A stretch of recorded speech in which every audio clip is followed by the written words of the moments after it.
Veliki pozdrav sa kanala Veliki Miloš. Evo jednog videa u kojem ću da pričam o tome zašto muškarci moraju da ženama prilaze kao brojevima ili da ih tretiraju kao brojeve.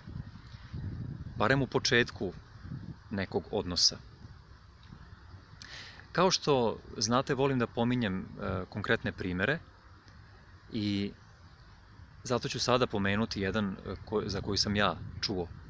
Pre više godina jedna moja drugarica mi je pričala o svom iskustvu iz jednog noćnog izlaska kada je bila u klubu i kada joj je prišao jedan momak.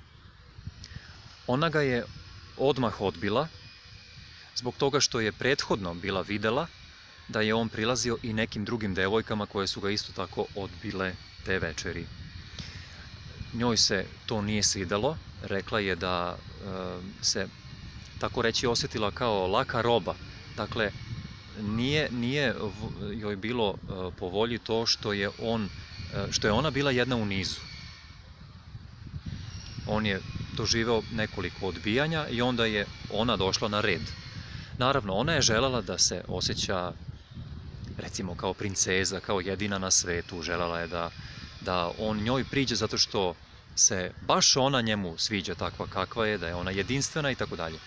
Međutim, kada malo razmislimo o tome, ja mislim da svako može da shvati da je takav scenario nemoguć u takvim okolnostima. Ukoliko imamo momka koji nema devojku i koji želi da je pronađe, on, kada primeti neku devojku koja mu se dopada, on svakako mora da joj priđe, ali mora da istovremeno bude spreman na to da će ona njega da odbije.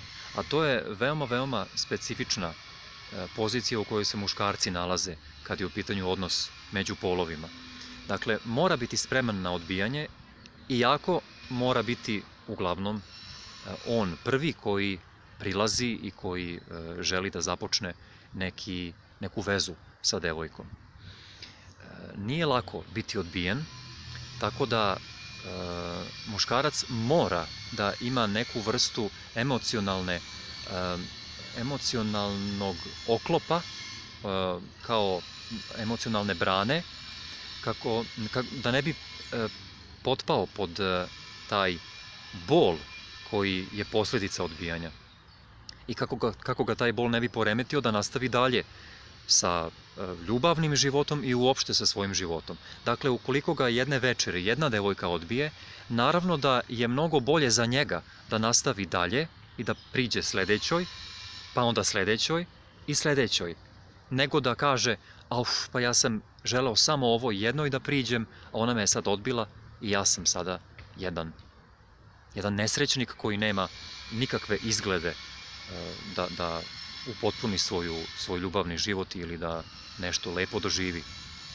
Dakle, muškarac mora da tretira devojke kao brojeve na početku, bar zato što je tako lakše, zato što je tako zdravije za njega i zato što jedino na taj način on sebi može da obezbedi, da poveća šanse da se ostvari na ljubavnom planu.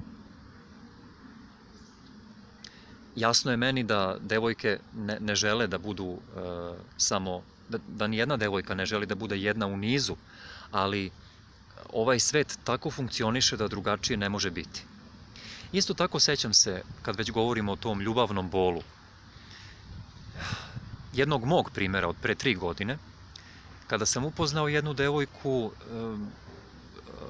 isto u noćnom izlasku, bilo je jedno malo društvo, se okupilo i ja sam sa njom razmenio kontakt i rešio da je pozovem na piće. Ona je taj poziv prihvatila i mi smo otišli u kafić, seli smo, razgovarali smo možda sat i po vremena i onda se nekim čudom kafić zatvarao, ja nisam znao da će se tako rano zatvoriti, bilo je tek 10 sati uveče i počela je kiša i mi smo tad rešili da prekinemo taj sastanak i da se već vidimo neki drugi put, da nastavimo. Kad sam ja nju sutradan pozvao da se vidimo još jednom, Ona je meni samo napisala u poruci da ne želi da se vidi sa mnom, jer prethodne večeri nije ništa osetila. To je bio takav udarac za mene. Grudi su me bolele, srce me je bolelo, to je bio strašan bol i neprijatno osjećanje. Ali znate kako, ta devojka se čak meni nije ni dopadala mnogo. Ja nisam bio zaljubljen u nju, ja sam nju tek upoznao, video sam da možemo da razgovaramo i pomislio sam da ne bi bilo loše da se upoznamo bolje, pa ko zna, može nešto da se izrodi iz toga. Na kraju krajeva, čak i druženje samo po sebi je lepa stvar, jel tako? Zamislite koliko je mene zabolelo to njeno odbijanje i to što je rekla da dok je razgovarala sa mnom ništa nije osetila. To je strašan jedna primedba, ili kako to da nazovem. Jednostavno udarac. Zamislite kako bi meni tek bilo da se ona meni dopadala, da sam ja bio zaljubljen u nju, koliko bi mene tek bolelo onda to njeno odbijanje. Razumete? Dakle, muškarac, kada prođe kroz takva iskustva, on shvati da mora da se očeliči i da mora da bude spreman na ta odbijanja i da ne sme sebi da dozvoli da bude toliko otvoren na samom početku bilo kakvog prilaska, jer bi to njega moglo da košta energije, možda čak i zdravlja. Razumete? I zato je za muškarca mnogo zdravije da tako reći površno ulazi u kontakt sa devojkom na samom početku. Zato je mora videti kao broj. Kako drugačije? Na kraju krajeva, zamislite sebe, bilo da ste muško ili žensko, i da ste okruženi pripadnicima suprotnog pola, a pritom ne poznajete nikoga od njih. Vi ćete sigurno da prvo uradite neku selekciju da napravite u svojoj glavi i da priđete onoj osobi koja vam se fizički i po svojoj gestikulaciji i ponašanju najviše dopadne, prema nekom osjećaju. A ukoliko vas ona odbije, onda ćete nastaviti dalje. Jer to što vas je ta osoba odbila ne znači da vi treba da odustanete od svog ljubavnog života i od sticanja bilo kakvih iskustava na tom planu. Jel' tako? Dakle, ovaj video je posljedica moje želje da stanem u odbranu muškaraca, zbog toga što sam mnogo puta u životu čuo da su muškarci sirovine koji ne poštuju devojke i tretiraju ih kao brojeve, a žene ne vole da budu brojevi, već žele da budu cenjene, da budu, kao što znamo, da se osjećaju posebno. Takvi su uslovi da su veoma često takvi prilasci nemogući. Dakle, moramo biti površni na početku i ostvariti neki kontakt da bismo imali šansu da to uznapreduje i da veza bude kvalitetnija svaki sljedeći put kada se ostvari. Dakle, nadam se da ovaj video može da doprinese razumevanju muške pozicije,